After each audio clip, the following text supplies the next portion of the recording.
O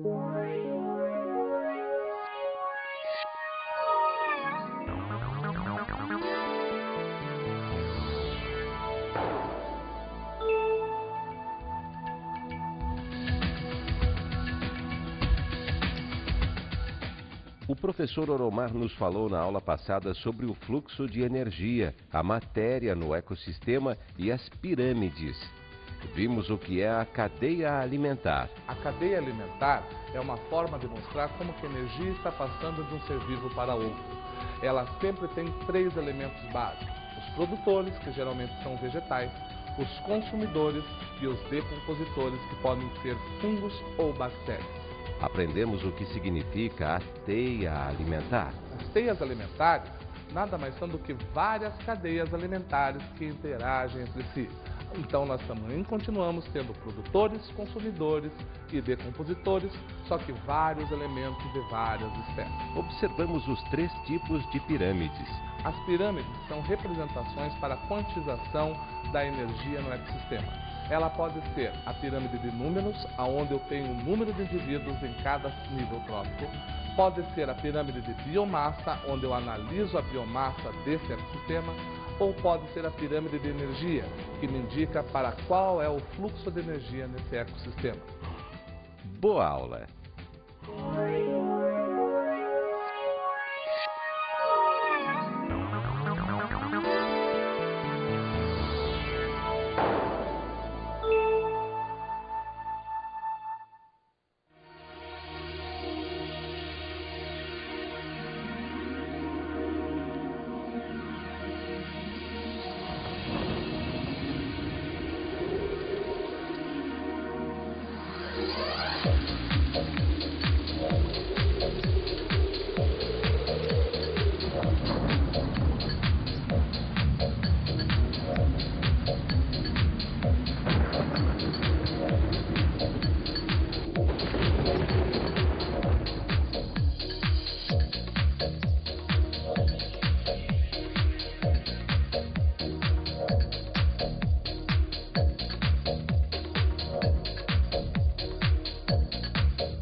Olá, tudo bem?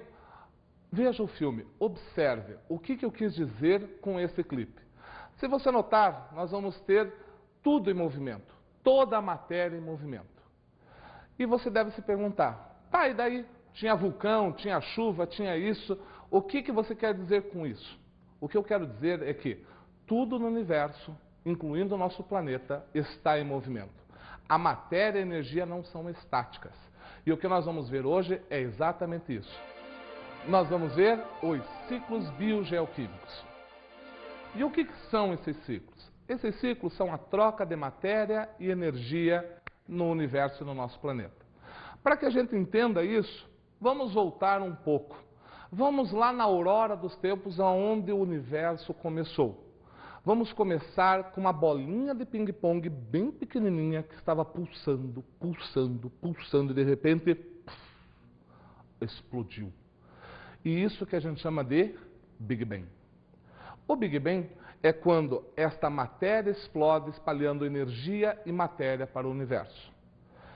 Tudo bem, professor? E daí? E daí esta matéria foi se condensando, essa energia foi perdendo velocidade e deu origem às nebulosas. As nebulosas se condensaram, deram origem às estrelas. As estrelas se condensando começaram a formar os átomos mais pesados, sódio, ósmio e assim por diante. Até que de repente começaram a surgir os planetas. Então, você sabe muito bem que nós somos filhos das estrelas, porque nós fomos condensando. Aí entra a gente. Como que surgiu a vida? Um mistério até hoje. Ninguém sabe como é que esses átomos resolveram se unir para dar vida. Mas vamos partir desse momento. Carbono, oxigênio, hidrogênio e nitrogênio se unem e fazem o primeiro ser vivo. Então agora nós vamos ver o seguinte. Sua mãe, quando estava formando você, quando você ainda estava dentro do útero dessa mãe, você pegava os nutrientes que ela se alimentava e fabricava o seu corpo. Então você pegava carbono, hidrogênio, nitrogênio e oxigênio e foi formando o seu corpinho. Você nasceu, logicamente você começou a mamar, começou a pegar o leite materno, nutrientes para construir o seu corpo. Foi crescendo e começou a comer arroz, feijão, verduras, não nenhuma, né? Mas sorvete, muita coisa para construir o seu corpo, até você chegar nessa perfeição que estávamos falando. Olha só coisa linda. Mas vai chegar o dia que você vai ter que devolver esta matéria. Vai chegar o dia que você vai morrer.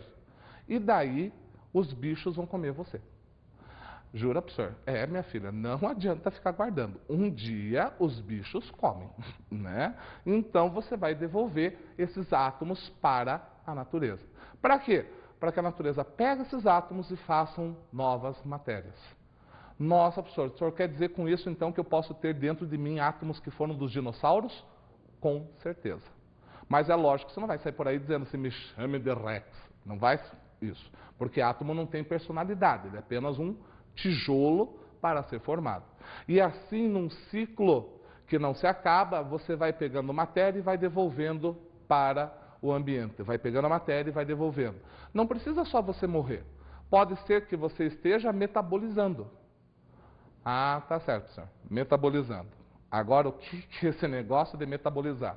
Ora, você bebe uma água, essa água vai ser usada no seu organismo para resfriamento, deixar sua temperatura constante, vai ser usada para limpar algum tecido e depois você vai passar pelo rim e esse rim vai formar ácido úrico, que não pode ser tão concentrado, vai ser diluído em água formando a urina. Então essa água vai ser devolvida, você está metabolizando, você tomou a água e devolve ao meio ambiente na forma de urina.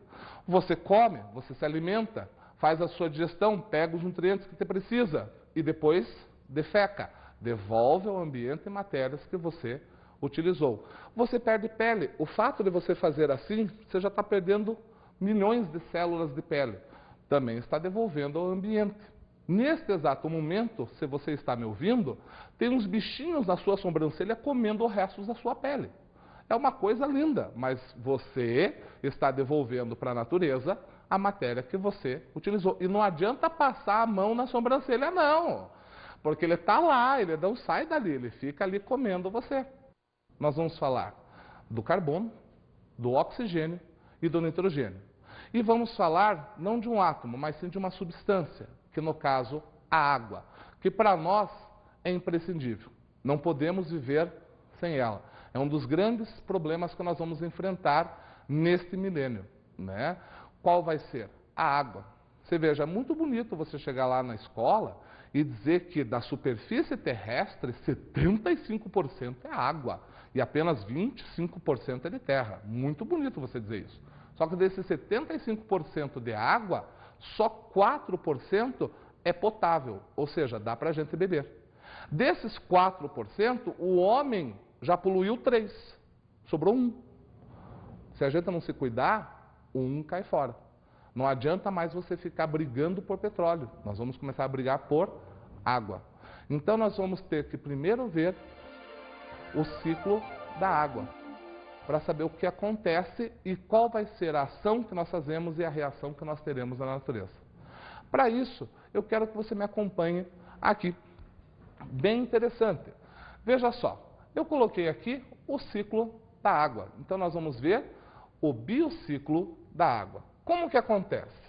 Eu coloquei aqui um lago, olha só, os oceanos, um rio, geleiras, tá? Para você ver a transformação da água na natureza. Então a água, ela vai evaporando. Então ela evapora nos oceanos, evapora no solo, tem evaporação das folhas, tem evaporação dos rios, tem evaporação das geleiras, tem a tua evaporação do teu suor, tem evaporação de poças d'água, tudo isso contribui. A água evaporando, ela passa do estado líquido para o estado gasoso e ela sobe até a atmosfera. Lá na atmosfera, ela vira nuvem. Por quê? Porque é mais frio e sendo mais frio, ela começa a fazer o que a gente chama de condensar.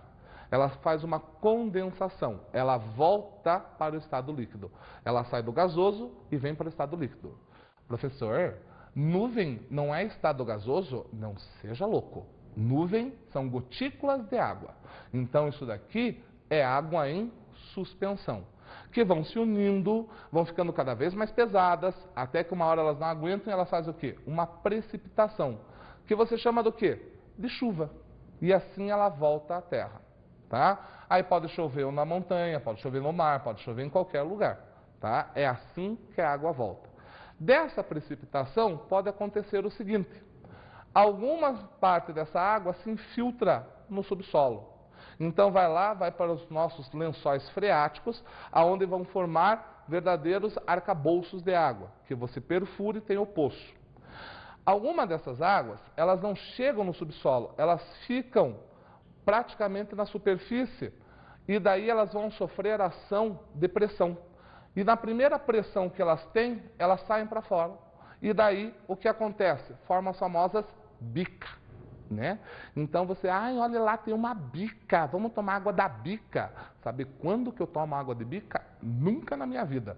Porque sabe Deus aonde que passou essa água, sabe se lá longe um sapinho não fez isso daqui de seu colóquio amoroso, ejaculou aqui, você está tomando a bica ali. Mas nunca na minha vida eu vou tomar água de bica, porque ela vem sob pressão.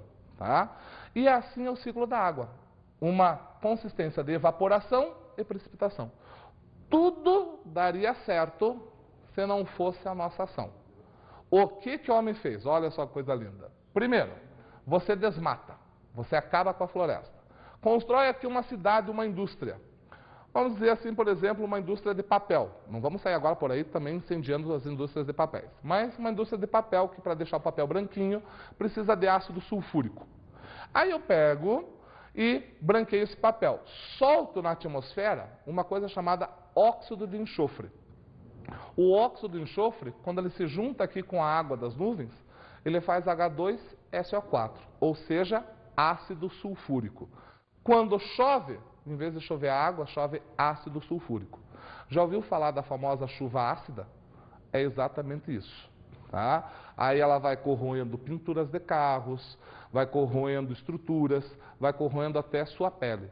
Tá? Hoje nós estamos tendo grandes problemas por causa dessa chuva ácida que o homem está contribuindo. Em vez de chover bonitinha, uma água, uma precipitação, nós estamos tendo outras substâncias.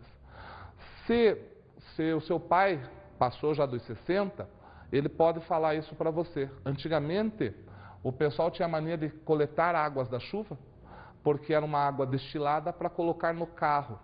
Hoje, se você fizer isso, você explode teu carro, porque não é mais uma água pura. Não tem mais como você fazer isso. Antigamente era comum, o pessoal ia lá com uma panelinha, vamos lá, faz lá. Agora já não pode. Então esse é o ciclo da água. Tudo bem, professor, e como é que eu vou fazer para interromper essa poluição? Você tem que dar pelo menos uma importância para os oceanos e aonde está indo essa água. O pessoal esquece que se eu jogar algum produto aqui, ele desemboca no mar. O oceano não é porque está aqui que aqui não vai ser afetado. Tá? Se eu jogar lixo aqui, o rio leva. E vai cair aonde? No mar. E eu vou começar a poluir. E vai começar a chover lixo em mim. Então, isso é muito importante. O ciclo da água é muito importante. Depois do ciclo da água, nós temos que ver um ciclo bastante interessante, que é o ciclo do carbono. Nossa, professor, o que faz o carbono? Para que serve o carbono? Carbono, via de regra, é carvão. Então não tem o porquê. O que ele faz de tão importante?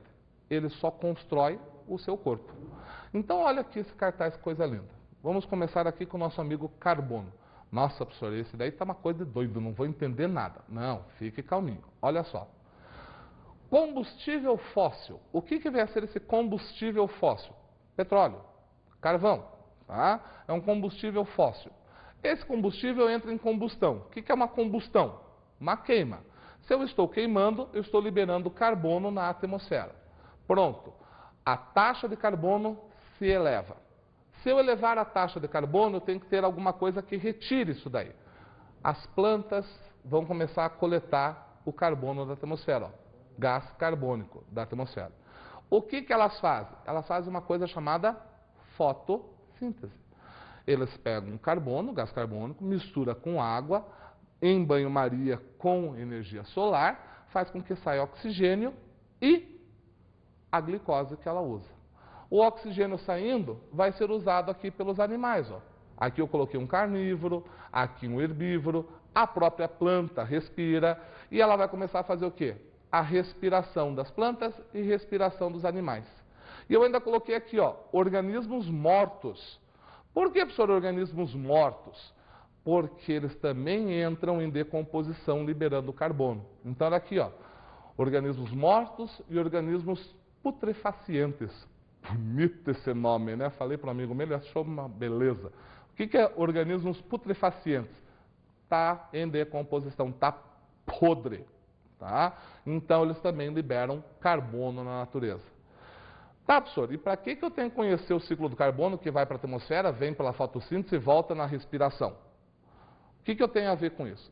Você tem a ver de uma coisa chamada efeito estufa.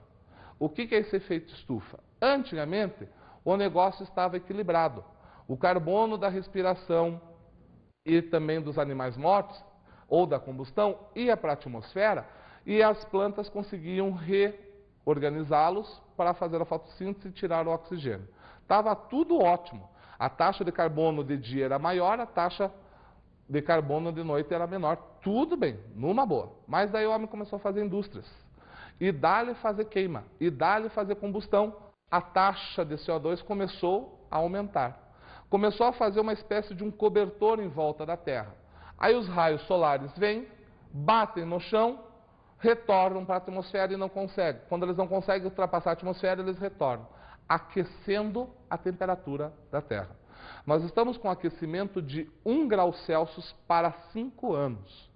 Ah, professor, não é nada 1 grau Celsius para 5 anos. Vai somando quanto que vai dando e vai vendo quanto que as geleiras vão começar a derreter. Tá? E já estão derretendo. Então, esse efeito estufa, ele merece grande importância, porque nós estamos aquecendo o planeta e não estamos liberando mais o gás carbônico, nós não estamos tirando. Isso está fazendo com que os dias fiquem mais quentes, isso está fazendo com que haja mudança no nosso clima. Lembre-se, os maiores prejudicados somos apenas nós. O planeta Terra, ele simplesmente se adapta. Ah, tem que fazer um planeta rico em gás carbônico? Não tem problema, deixa que eu faço. Ele vai fazer como o planeta Vênus fez. Grande quantidade de gás carbônico e pronto, nenhuma vida. Nós não, nós precisamos de oxigênio. Tá? Esse carbono também utilizado no ciclo vai ser para construir você. Lembra-se das nossas aulas de bioquímica, onde eu colocava para você uma proteína? Essa proteína só é feita graças ao carbono. Então nós somos, na verdade, filhos do carbono. E nós temos que respeitar esse ciclo, para que não haja problemas futuros. Tá interessante, né? Eu também estou achando. Mas vamos fazer o seguinte, vai tomar sua aguinha, vai reidratar, que daqui a pouco a gente volta. Até daqui a pouco.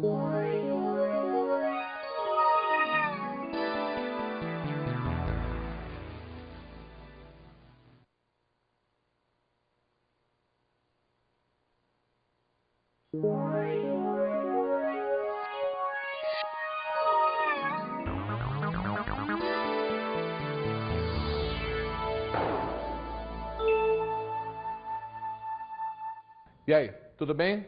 Já estão hidratados? Então vamos continuar com mais 2 ciclos. Só para revisar, nós vimos da água, sua importância por causa da poluição, vimos o do carbono por causa do efeito estufa, nós temos que dar um certo cuidado sobre isso. E agora nós vamos ver os 2 últimos mais importantes, que vai ser o do oxigênio e do nitrogênio. Para você ter uma ideia, esses ciclos que estão se passando na Terra, deles depende a sua vida. Então, por isso é importante a gente sempre estar estudando, reestudando e reavaliando esses ciclos, para que nós não possamos cometer erros no futuro. Então, olha só, vamos agora, já que nós falamos do ciclo do carbono, começar a falar agora do ciclo do oxigênio. Acompanhe. Nesse ciclo do oxigênio, ele se equivale muito com o do carbono, porque eles estão sempre intimamente ligados. Então nós vamos ter o que aqui? Nós vamos começar com esse animal. Vamos começar por aqui. Esse animal estava numa boa aqui, ele está executando o que nós chamamos de respiração, junto com esta planta aqui. Tá? A planta também respira. Na respiração, o que esse animal faz, o que essa planta faz? Joga para a atmosfera gás carbônico, que você já viu comigo lá no ciclo do carbono. Chegando lá em cima, esse gás carbônico na atmosfera, ele vai ser reutilizado pela planta através de uma coisa chamada fotossíntese. E o que a fotossíntese faz? A fotossíntese pega o gás carbônico, pega a água, um pouco de energia solar e clorofila e devolve a glicose, que é para ela como alimento, e o oxigênio que vai para a atmosfera. Só que eu quero que você tome atenção numa coisa. Eu coloquei aqui oxigênio O2 atmosférico, que é o que nós usamos na nossa respiração e os outros seres vivos também. E temos aqui o O3, o ozônio.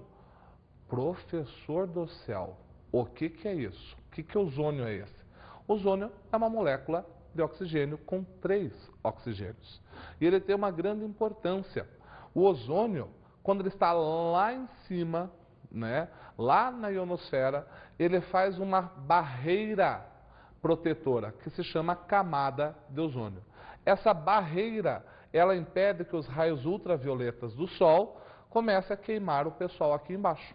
Tá? Os famosos UVA e UVB, que você tanto ouve nas propagandas de protetores solares. Então, essa barreira, o ozônio executa. Só tem um probleminha. O pessoal está começando a destruir a camada de ozônio. Nossa, professor, com o quê? Com uma coisa chamada CFC, flúor, cloro e carbono, né? E daí, professor? E daí que destruindo os raios ultravioletas, vem para a Terra. Tem outro probleminha. O ozônio é ótimo lá em cima. O ozônio é bom lá na ionosfera. Agora, se eu começar a encontrar uma quantidade grande de ozônio aqui na troposfera, aqui perto do chão, aí vai começar a ter como indicador de poluição. Nós temos várias cidades, vários locais onde a concentração de ozônio é muito grande. Nossa, professor, por que aqui no chão ele é poluidor e lá em cima ele é bom? Para que você entenda isso, eu vou precisar de uma ajuda.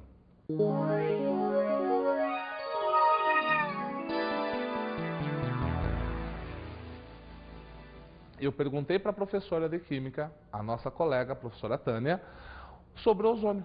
E ela começou a me ajudar. Então eu cheguei para ela e disse assim: ô professora Tânia, por favor, como é que o ozônio se decompõe? Dá para você explicar isso para nós, quimicamente falando? E olha o que ela respondeu. Então, professor Oromar, o senhor quer saber aí como é a decomposição do ozônio, né? E você já deve ter explicado aí para os teus alunos que o ozônio é um gás que nos recobre a atmosfera e nos livra dos raios ultravioletas do Sol. Então, muito bem, e o ozônio é o O3. Então, o que vai acontecer com o ozônio?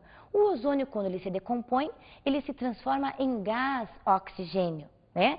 Então, ele vai se transformar em oxigênio e vai liberar, como são 3 oxigênios, ele forma o O2, vai liberar um átomo de oxigênio.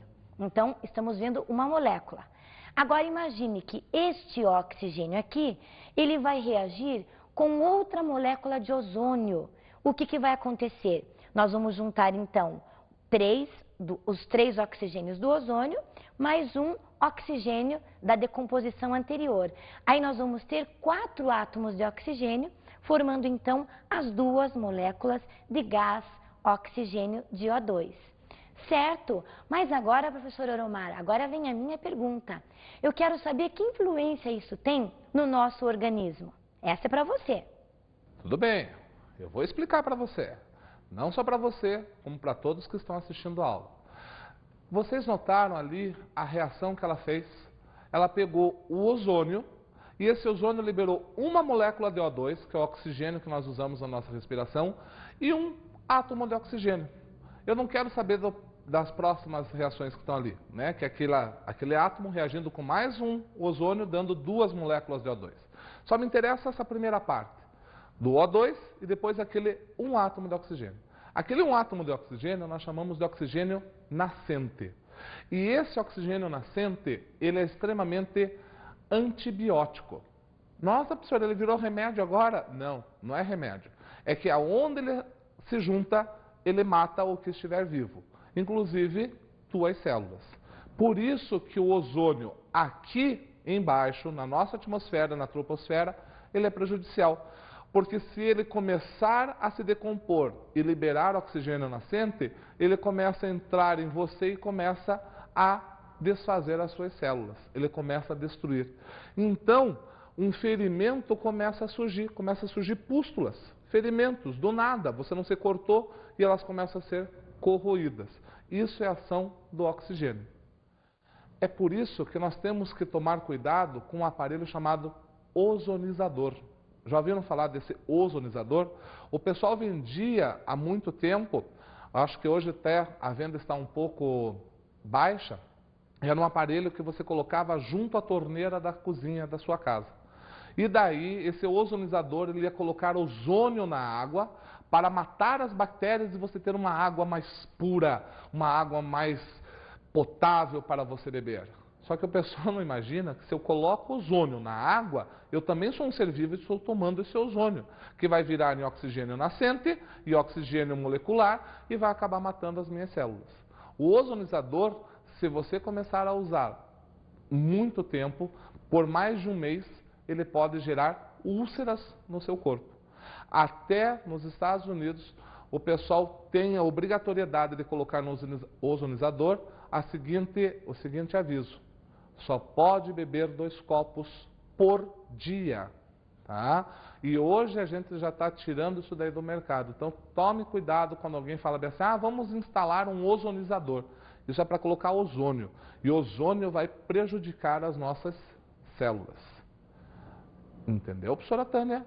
É por isso que nós temos que tomar cuidado com o nosso ozônio. E também, logicamente, a camada de ozônio, que hoje está um pequeno buraco, que começou ali no Polo Sul, está aumentando de tamanho, e a nossa previsão que nós tivemos, a última era que em 2000 ele alcançaria a Argentina, e em 2004 ele estaria chegando no Rio Grande do Sul. A Argentina ele já alcançou.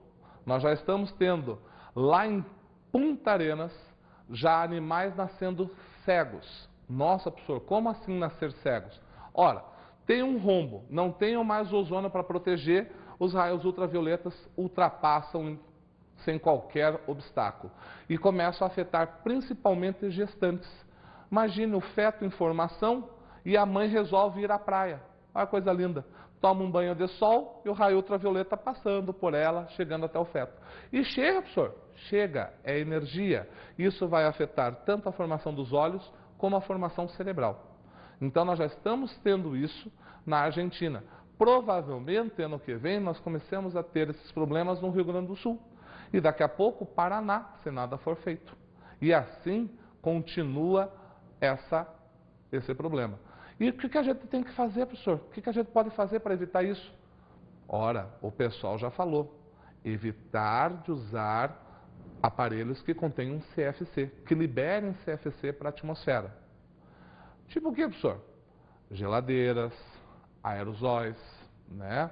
Que liberem ares condicionados, que vão liberando CFC. Hoje o pessoal já está mudando, colocando outros tipos de gás, porque o CFC é um gás refrigerador. Então a gente já está mudando essa consciência, mas falta muito. E também não adianta você olhar e falar assim, mas a culpa é do governo. Não, a culpa é sua. Você tem a obrigação de ir num supermercado e dar uma olhada na embalagem e ver se contém CFC, porque se contiver, não compre. Mas é mais barato. Mas não compre, porque é você que está em jogo. Se começar a nascer criança cega e retardada, não venha depois reclamar. Então a gente tem que ver isso. Aí, professor, como o senhor é duro com a gente, o senhor fala tudo assim, meio na dureza, mas tem que falar. O pessoal não está entendendo por bem, entende por mal. Então tem que receber um tabefe na cabeça, né? Então temos que ter cuidado com a camada de ozônio? Temos. Professor, mas se a gente parar, o buraco fica? Não. Ainda bem que a natureza consegue se restabelecer. Se a gente parar de usar o CFC, o ozônio ele consegue se refazer novamente, tapando o buraco. Um dos maiores problemas que nós temos são os ventos na camada de ozônio, porque esses ventos estão fazendo com que o buraco se separe em dois. Tapar um já é difícil, tapar dois, imagina o que vai acontecer. Então nós temos que nos preocupar e muito com a descarga de CFC e com o ozônio na natureza. Tudo bem? Vamos agora então para o nosso último e não tão menos importante, agora o ciclo do nitrogênio. Se você notar, toda a nossa atmosfera ela tem 73% de nitrogênio, toda ela. Se eu fosse ver quantitativamente falando, eu deveria respirar nitrogênio e não oxigênio, porque a porcentagem de oxigênio é de apenas 8%. Né? E por que a gente não usa o nitrogênio, professor? O que ele tem de tão importante assim? É que o nitrogênio ele vai fazer uma coisa chamada aminoácido. E o aminoácido é a unidade fundamental para você fazer uma proteína. E a proteína é o nosso código genético. E o código genético é você. Então, por isso, é importante eu saber do ciclo do nitrogênio. Acompanhe aqui comigo. Olha só que coisa mais linda, mais cheia de graça. Né? Tudo aqui escrito, a gente quase não entende nada. Mas vamos lá, vamos com calma. Eu tenho nitrogênio na atmosfera, que eu já falei para vocês. 73% da nossa atmosfera é nitrogênio. Esse nitrogênio, ele tem que descer, ele tem que ser usado por seres vivos. Quem que vai fazer isso? Bom, algas azuis, algas esverdeadas, bactérias fixadoras do nitrogênio, tá? Existem bactérias que elas conseguem pegar o nitrogênio na natureza e fixar. São bactérias que são associadas a outras plantas. Então elas formam raízes nitrificantes. Humus e nos nódulos das raízes das plantas leguminosas. Então muitas vezes você vai ver uma leguminosa com uma ampola de nitrogênio. Muito bom de você comer aquilo. Então esses seres, bactérias, algas azuis ou algas esverdeadas, elas fixam o nitrogênio. Fixando o nitrogênio, elas podem liberá-los no solo através de nitrato. Então está aqui os nitratos ou nitritos também no solo. Esses nitratos serão absorvidos por plantas. Aí olha só, temos aqui uma vaquinha pastando. Olha só, um herbívoro. Essa vaquinha aqui come a planta que contém nitrogênio. Comeu, pronto. Ela já fixou o nitrogênio dentro dela, onde ela vai poder fazer sua proteína, ela vai poder fazer um monte de coisa, tá? Aí o que acontece? Acontece que essa vaquinha morreu, tá? Então, ó, animais mortos, ou fezes, ou urinas, vai fazer com que eu decomponha esse nitrogênio que estava no animal. Decompus, bactérias decompositoras nitrificam o solo novamente, tá? Bactérias desnitrificantes em solo alagado, devolvem o nitrogênio para o ar. Então, essas bactérias elas vão ter dupla função. Ou elas colocam o nitrogênio para o solo, ou elas devolvem para a atmosfera. Na atmosfera, esse nitrogênio ele também pode ter o auxílio de uma chuva, mas geralmente chuva com relâmpago. Aí, ó, chuva com relâmpago vai formar o óxido nitroso, que é o dióxido de nitrogênio. Também fácil da gente fixá-lo no solo. Então o solo vai ser rico em nitrogênio. Tá, professor? E daí? O que isso tem a ver comigo? Esse nitrogênio indo, tempestade, às vezes a gente não gosta de tempestade com raios, mas é bom estar fixando o nitrogênio no solo, né? Está fazendo com que vire óxido nitroso. Muitas vezes você sente até um cheiro meio estranho quando tem muito raio. Isso é o ozônio sendo reagido com o nitrogênio para se fixar no solo. Isso é muito bom, tira o excesso de ozônio que tem aqui próximo à nossa atmosfera. E o que vai fazer com a gente? Esse nitrogênio, como eu já disse, vai fazer a proteína. Fazendo a proteína, eu posso fazer um código genético. Lembram-se quando eu falei para vocês de código genético? Lembra-se que eu falei para vocês o que era um ácido desoxirribonucleico, do que ele era formado? Ele era formado de um fosfato, de um núcleo que era a desoxirribose e de uma coisa chamada base nitrogenada. Ah, professor, a base nitrogenada, a timina, adenina, guanina e citosina? Exatamente. Essas 4 bases no DNA e mais a guanina, a citosina, a adenina e a uracil, não tinha timina, tinha uracil no RNA. Todas elas precisam de nitrogênio. Sem nitrogênio não se faz. Se não fizer, sem código genético. Se não tiver código genético, você não existe. Por isso é importante. Esses ciclos, como eu já disse, nós temos que estudar e reestudar, por causa dos problemas no impacto que eles têm. Espero que vocês tenham gostado. Vamos agora para a nossa dica de estudo.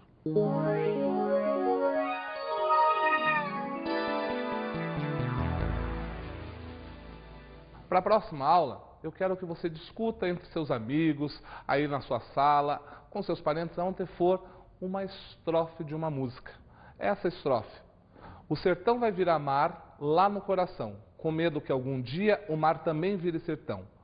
Uma música de Luiz Gonzaga, bastante famosa, e eu quero que você discuta se isso é possível ou não, fazer um mar virar sertão ou um sertão virar mar.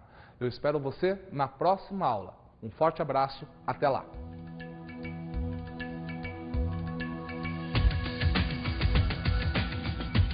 Os ciclos biogeoquímicos foi o tema desta aula. O professor Oromar nos falou sobre o ciclo da água. A água tem um ciclo de evaporação de oceanos, poços e rios, levando-se até a atmosfera, onde ela precipita, volta na forma de chuva. Vimos como funciona o ciclo do carbono e do oxigênio. Dois ciclos interligados. O do carbono, aonde é captado esse gás carbônico da atmosfera pelas plantas, feita a fotossíntese devolvida na forma de oxigênio para essa atmosfera, que será utilizado na respiração dos seres vivos. Aprendemos o que é o ciclo do nitrogênio. O ciclo do nitrogênio tem a sua principal importância para a fabricação de proteínas. O nitrogênio na atmosfera é fixado através de bactérias nitrificantes no solo, aonde será consumido por seres vivos e, depois de mortos ou pelo metabolismo, devolvido à natureza ou ao solo. Até a próxima aula de Biologia.